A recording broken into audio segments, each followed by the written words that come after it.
मेरे अजीज दोस्तों, अस्सलाम वालेकुम। आज हम सब यहाँ पर नेशनल एनिमल डे को सेलिब्रेट करने के लिए जमा हुए हैं। ये दिन पूरी दुनिया में आलमी यौम हैवानात के दिन पर मनाया जाता है। इस दिन को मनाने का दरअसल अहम मकसद आवाम को ये याद दिलाना है कि ये जमीन सिर्फ इंसानों के लिए ही नहीं बनी, बल्कि उन तमाम तर हैवानात के लिए भी बनी है जो अल्लाह ताला ने कुदरत में पैदा किए हैं। तमाम जानवर और हैवानात हमारे इस जमीनी निज़ाम का एक अहम जुज़ है। जानवर छोटे कीड़े मकोड़ों की तरह हो या बड़े हाथी की मानिंद हो, वो इस माहौली निज़ाम को बरकरार रखने में अपना एक अहम किरदार अदा करते हैं। सब्जी खोर जानवर सब्जी को अपनी ग़िज़ा बनाकर और गोश्त खोर जानवर इन्हीं जानवरों को अपनी ग़िज़ा बनाकर ग़िज़ाई जंजीर के जरिए इस अमल को बरकरार रखते हैं और माहौल को मुतवाज़न रखने में एक अहम किरदार अदा करते हैं। चंद जानवर हमारी रोज़मर्रा ज़िंदगी में आमद व रफ्त, ग़िज़ा और हमारे लिबास का जरिया बनते हैं।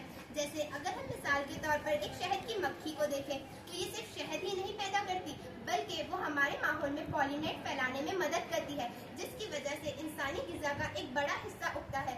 अगर इन्हीं छोटी छोटी शहद की मक्खियों को खत्म कर दिया जाए तो इंसान की ग़िज़ा का एक बड़ा मसला हो सकता है। इसी तरह हाथी अपनी सोल में पानी भरकर जगह जगह पानी के ज़खायर पैदा करता है, जिससे जंगल के तमाम तर जानवर सैराब हो सकते हैं।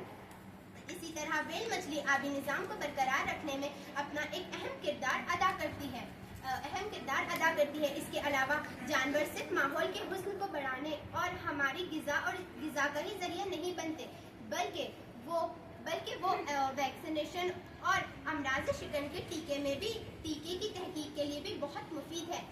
जैसे कि पोलियो और कैंसर जैसे बीमारियों के इलाज के लिए जानवरों का इस्तेमाल किया जाता है। लेकिन इतना सब कुछ मालूम होने के बाद हम हमारे माशरे में देखते हैं कि जानवरों के साथ बदसलूकी की जाती है। उन्हें पत्थर मारना, अपने मज़े के लिए उन्हें परेशान करना, शहद हासिल करने के लिए शहद के छत्ते जला देना, ये सब आम है। लेकिन ये सिर्फ ना सिर्फ अखलाकी और माशरती एतबार से गलत है, बल्कि साइंसी एतबार से भी ये दुरुस्त नहीं है। इस दिन को मनाने का मकसद यही है कि अवाम को याद दिलाना कि इंसानियत सिर्फ इंसानों से मोहब्बत का नाम नहीं है, बल्कि वो इन तमाम तर जानवरों से शफकत का नाम है जो अल्लाह ताला ने इस ज़मीन पर पैदा किए हैं। इस दिन हमें ये अहद करना चाहिए कि हम इन बेज़ुबान जानवरों की आवाज़ बनकर अवाम तक ये मैसेज पहुँचाएंगे कि ये जानवर हमारी रोज़मर्रा की ज़िंदगी में कितना अहम किरदार अदा करते हैं।